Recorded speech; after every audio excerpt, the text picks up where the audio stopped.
Afrimat Limited is considered to be one of the leading black-empowered open-pit mining companies in Africa. Now listed in the mining sector of the main board of the JSE, Afrimat continues to expand its footprint. Joining me in the studio to give an overview of the organization's journey is CEO Andries van Heerden. Andries, thanks very much for joining us this morning. Good morning, Gary. Thank you very much.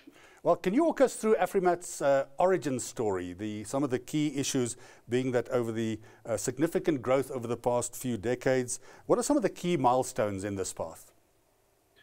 Gary, it really started in the early 2000s when I started in what was then the quarrying industry, and then in 2005, together with some partners, we bought a company called Lancaster Quarries. And a year later, we merged that with a company that I used to work for previously, Prima Quarries, and we formed a company called Afrimat, and Afrimat really stands for African Materials. So that was in 2006. We listed at the peak of the listing boom at the time. It was a fantastic time to do that. And we had a very good run in the beginning with a whole boom in construction at the time, running up to the 2010 soccer.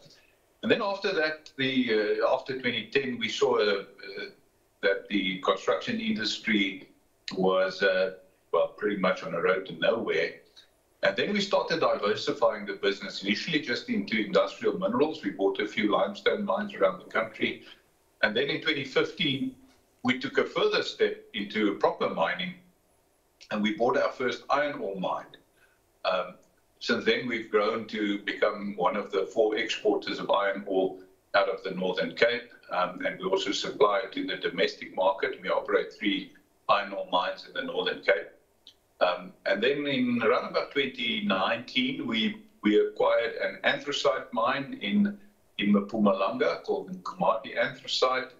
And in 2021, we acquired a phosphate mine in Limpopo. So at the moment, Afrimat is a multi-commodity mining company. We are still considered a junior mining company, and we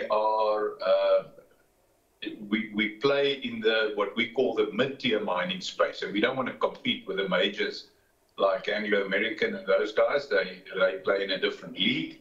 But we're also not a small-scale miner, and we have we play in that mid-tier space. That really created a niche for us. Can you elaborate perhaps on the company's core business activities? You've outlined some of the operations in your group, but what are the main core business activities? So it's really mining. So quarrying, construction materials is a major part of our business, and that really is open pit mining. And then we also do iron ore. We do anthracite, and we do phosphate, but all of that is a basic mining operation. We mine for some mineral and then supply it into a specific market. Andries, are you then primarily a construction material supplier, a mining company, or perhaps something more nuanced?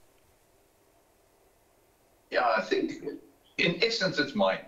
A quarry is a mine. It's an open pit mine, and iron ore, anthracite. Our anthracite mine is our first underground mine that we have as well. So in essence, we're a mining company, and we supply into different markets. Construction materials being an important market. We recently moved the JSE moved our listing from construction and materials to general mining. And we now, we supply a broad base of products from our mining origins. It's a very competitive environment or industry, the mining industry or sector. What sets Afrimat apart? Yeah, I think 2 things. Firstly, anybody can dig a hole in the ground. It's really about your people. So the culture that we try to create in the business is a culture where, we sum it up with excellence with integrity. So we create a culture where we have very, very good people that are really good at what they are doing, but they work in an environment where there's a lot of integrity, very strongly based on our value system, and we we try to work in an environment where what we call an atmosphere of joy and positivity. So that's the one leg. And the other leg is that diversification strategy that positions the business in such a way that we can weather the storms. The South African market is not an easy market to operate in, and our compound average growth rate in after-tax profits for the last 15 years is very close to 20% per annum over that period. And the strategy to actually diversify the business and position it in those niches that we found, that is the other leg. So culture and strategy is really what we use to set the business apart. As you've mentioned them now, what strategies or practices do the company employ to ensure its continued success and growth?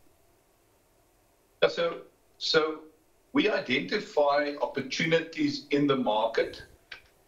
For instance, when we went from construction materials into